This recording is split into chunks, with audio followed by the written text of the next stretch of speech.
Hi everyone, today I'm going to show you how I make my Thanksgiving gravy. I like to make it ahead of time to alleviate stress on Thanksgiving morning.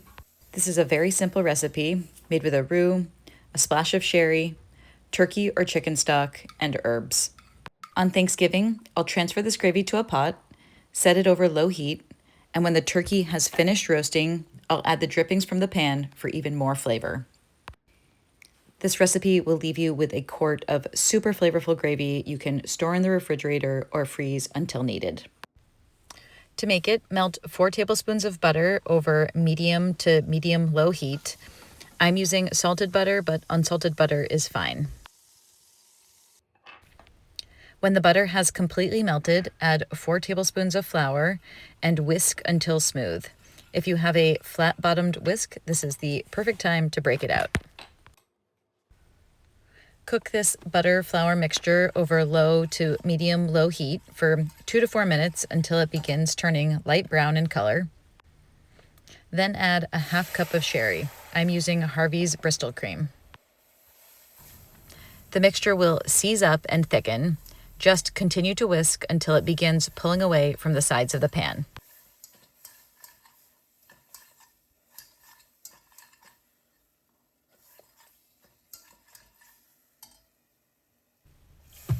Add 5 to 6 cups of stock. I'm using roasted turkey stock, but you could use chicken stock here too.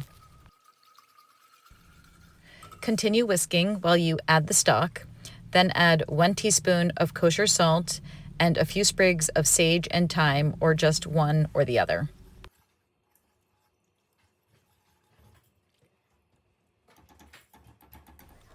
Bring the stock to a simmer over high heat. Whisk it, then lower the heat to allow the stock to simmer, and simmer for 20 minutes.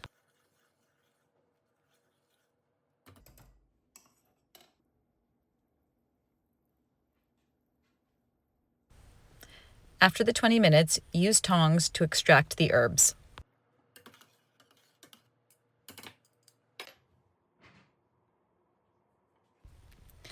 At this point, your gravy might not be done yet, but taste and adjust with salt to taste. I always add a few pinches of flaky sea salt. Even after 20 minutes of simmering, your gravy may appear to be on the thin side. And as far as gravies go, this is on the thin side. But to test it for doneness, spoon some of it into a small dish and stick it in the refrigerator. Continue simmering the gravy, whisking here and there for another 5 minutes, then taste it. It should taste rich and flavorful, and it should be beginning to thicken.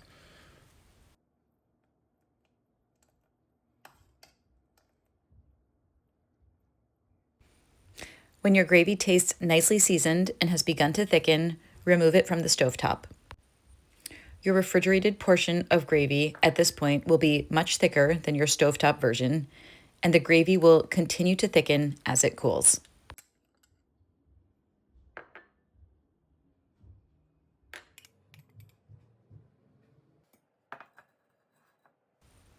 Strain the gravy, transfer it to a storage jar, and let it cool completely before storing in the refrigerator or freezing it. And that's it. I can't emphasize enough how nice it is to check this to-do off the never-ending Thanksgiving to-do list. As always, let me know if you have any questions. Happy Thanksgiving. Bye.